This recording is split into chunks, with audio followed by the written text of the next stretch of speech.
So that means, folks, we get to see the full rules of the unified rule set. We get to see those elbows to the head. We get to see knees to the head. And important to note that it is 3 by 5 minute rounds. And that changes a lot of elevation. Certainly. Which speaks exactly to what Jerome Mickle was talking about. Just gets to the body lock, steps around the back. Really, he looks like a guy who missed fighting, like who just wanted to get in there and fight. Yeah, the path of least resistance, right? You know, Mickle has some boxing experience. He has some boxing fights. Take him to where he might be weak. Take him to where he's not comfortable. But I'm already baiting that head and arm. Yes, he is. I like it when people also call it just high percentage choices. Let's make the high percentage choices. High percentage choices. That's smart. Yes, they're not all going to be perfect. There's no perfect choice, but let's go with the high percentage ones. And that was a high percentage choice.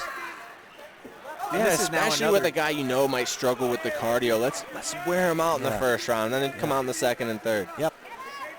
Great point. And again, this is a guy coming from New York who, unfortunately, his coach was not able to make the trip, so he's kind of flying solo in there right now. He does have cornermen who are gracious enough to make the walk along with him, but again, it's different when you don't have that level of familiarity, wouldn't you say?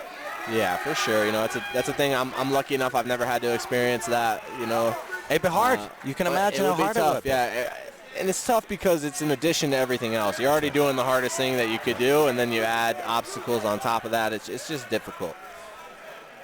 And there's certain things you go through and certain processes, and the people around you know what to say and what not to say, and they know you and they love you, and yeah, it would be difficult.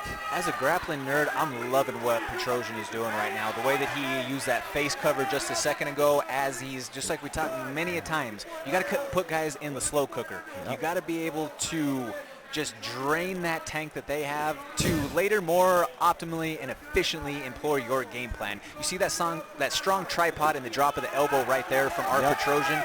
That's just some beautiful ground and pound technique. Just using the slide of the hand to guide your elbow, and it just follows it in.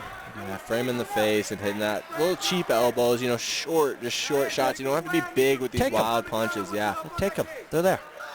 And Petrosyan is certainly winning the head position battle right now as the mechanic is trying to make his way back to the feet. But in terms of the posture and the position from Petrosyan, he's essentially making that impossible right now. Petrosyan's an ornery grappler, too. You know, he's a mean grappler. Yeah, you know, he's driving his head into the chin. He's shoulder striking. He's covering the nose and mouth.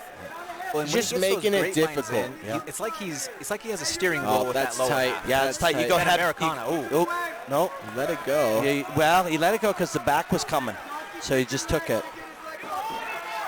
Because he'd rather do this. Yeah, this is a bad spot to be. Yeah. Gotta look at there. Right to the head and arm. Yeah, he's one of these guys when you're grappling with him, it's a fight whether he hits you or not. Yeah, you're just it's just exhausting having someone like this on top of you. They're just relentless. And then especially putting water in the basement with those body shots like that. When your gas tank is already being compromised, that cannot feel good. You're out here all alone from New York. You got this angry Armenian on top of you pounding away.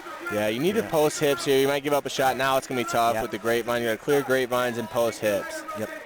You know, the bridge just isn't enough with someone that's a good mount. You know, you got to get your hands involved. And I know you're scared to eat a shot.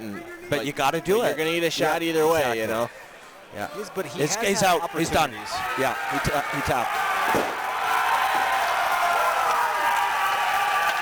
That Americana might have popped the shoulder out. It was, he was tapping. It was, he was feeling it. Yeah, that was tight.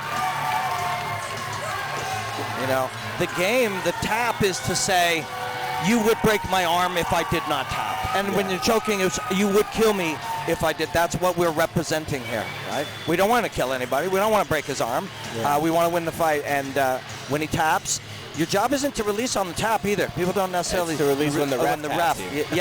And the ref's job is to stop you on the tap. Yeah. If you release and the ref didn't stop you, you might just lose the fight. You could get knocked out 20 seconds later. You have to keep it until the ref stops you.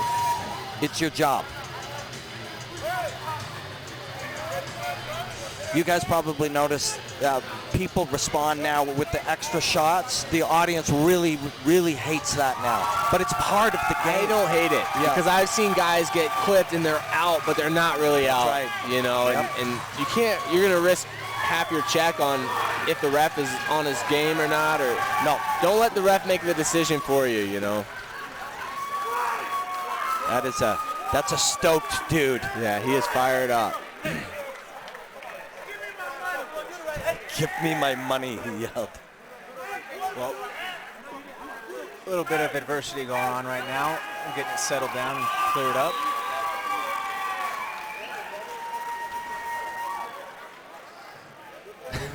Since wound up. 3 minutes and 44 seconds of round number 1. Declaring your winner via submission, Art, the Armenian